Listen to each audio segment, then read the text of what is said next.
Tuhan buka jalan saat tiada jalan.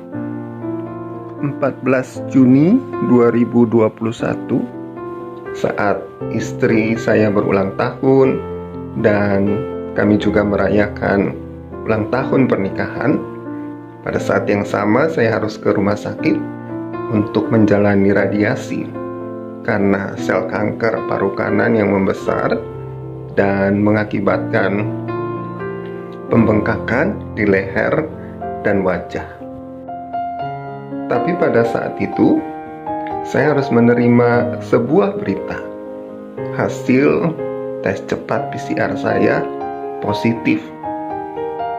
Rasanya tidak percaya dan tidak dapat menerima. Lalu dilakukan tes PCR dan harus menunggu hasil pada esok harinya. Dan ternyata hasilnya tetap positif. Bagaimana mungkin sementara menjalani sakit kanker stadium 4 dan terpapar COVID-19?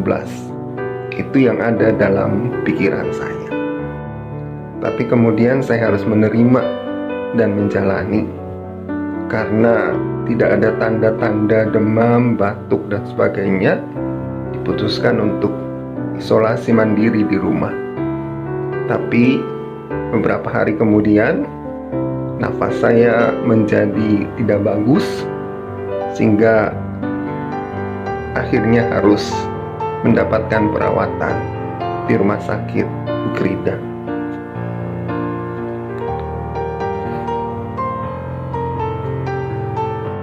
Menurut dokter, perawatan COVID harus diutamakan, dan setelah itu baru kemudian perawatan sel kanker. Selama menjalani proses perawatan COVID, maka bagian-bagian tubuh saya terus membengkak karena memang yang kankernya tidak diobati. 4 Juli saya diperbolehkan pulang setelah dinyatakan oleh tim dokter bahwa saya telah sehat dari COVID dan boleh pulang. Tapi saat pulang saya juga harus menerima kenyataan bahwa tubuh saya tetap membengkak karena sel kanker. Lalu kemudian karena isolasi 2 minggu lebih tidak boleh turun dari tempat tidur, saya pun tidak dapat berjalan. Kaki saya lemas dan harus menggunakan kursi roda. Di rumah pun saya harus menggunakan kursi roda dan mendapatkan bantuan dari istri, dari orang-orang di sekitar saya untuk berbagai kegiatan yang harus saya lakukan. Setelah pulang, kami mengupayakan untuk dapat melanjutkan proses pengobatan sel kanker lewat radiasi, tapi ternyata tidak dimungkinkan.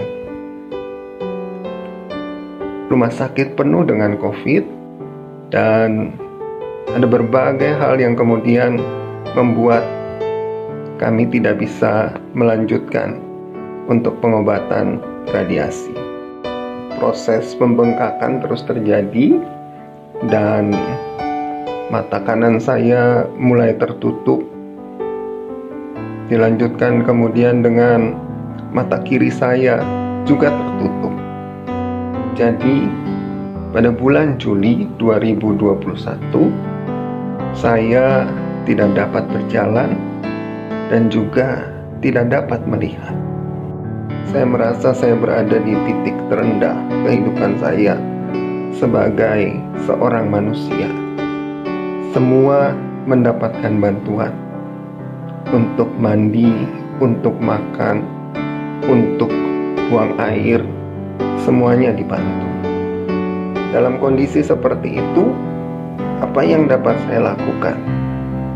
Saya hanya bisa berserah kepada Tuhan, mempercayakan kehidupan saya kepada Tuhan, bahwa hidup saya adalah milik Tuhan dan Tuhan melakukan apa yang terbaik menurut pandangan Tuhan atas diri saya. Mazmur 121 tetap menjadi bagian yang saya serukan kepada Tuhan. Aku melayangkan mataku ke gunung-gunung. Dari manakah akan datang pertolonganku? Pertolonganku ialah dari Tuhan yang menciptakan langit dan bumi. Siapa lagi yang dapat menolong saya dalam kondisi seperti ini kalau bukan Tuhan?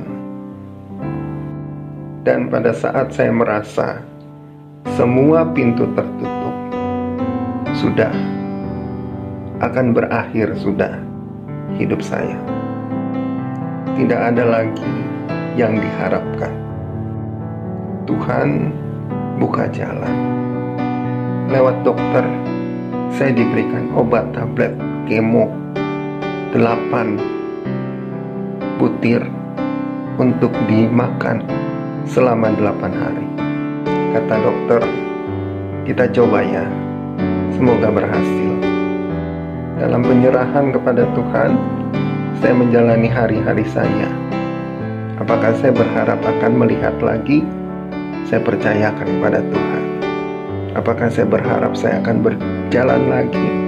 Saya percayakan kepada Tuhan. Dan sungguh luar biasa, Tuhan bekerja dalam hidup saya. Perlahan-lahan mata kiri saya terbuka. Beberapa hari kemudian mata kanan saya terbuka dan bengkak di wajah saya berkurang. Buat saya itu adalah mujizat yang Tuhan berikan. Bisa kembali melihat. Setelah itu saya juga mulai kembali belajar berjalan, dan puji Tuhan saya kembali bisa berjalan. Walaupun saat ini masih tertatih, tapi saya sudah bisa berjalan, tidak menggunakan alat bantu. Dan bagi saya itu kembali adalah mujizat yang Tuhan berikan buat saya. Orang buta melihat, orang lumpuh kembali berjalan. Sungguh luar biasa yang dikerjakan Tuhan. Saat rasanya tidak ada lagi harapan, saat semua pintu tertutup dan tidak tahu lagi apa yang harus dilakukan, apa yang harus dikerjakan, maka Tuhan bertindak dan Tuhan berkarya. Mazmur 121 tadi mengingatkan saya, Tuhan itu penjagamu. Dia tidak pernah tertidur, dia tidak pernah terlelap. Dia menjaga nyawamu dari sekarang sampai selama-lamanya. Karena itu, saya belajar dan terus belajar untuk mempercayakan kehidupan saya kepada Tuhan. Kalau Tuhan masih memberikan saya nafas kehidupan, membuka mata saya, membuat kaki saya melangkah, maka ada maksud Tuhan dalam kehidupan saya. Dan saya bersyukur bisa menuturkan kesaksian kehidupan saya bagi saudara. Kiranya kesaksian hidup saya menjadi berkat bagi saudara. Terpujilah nama Tuhan. Amin. Dia mengerti, dia peduli persoalan yang kita alami. Namun satu yang dia minta, agar kita percaya sampai mujizat menjadi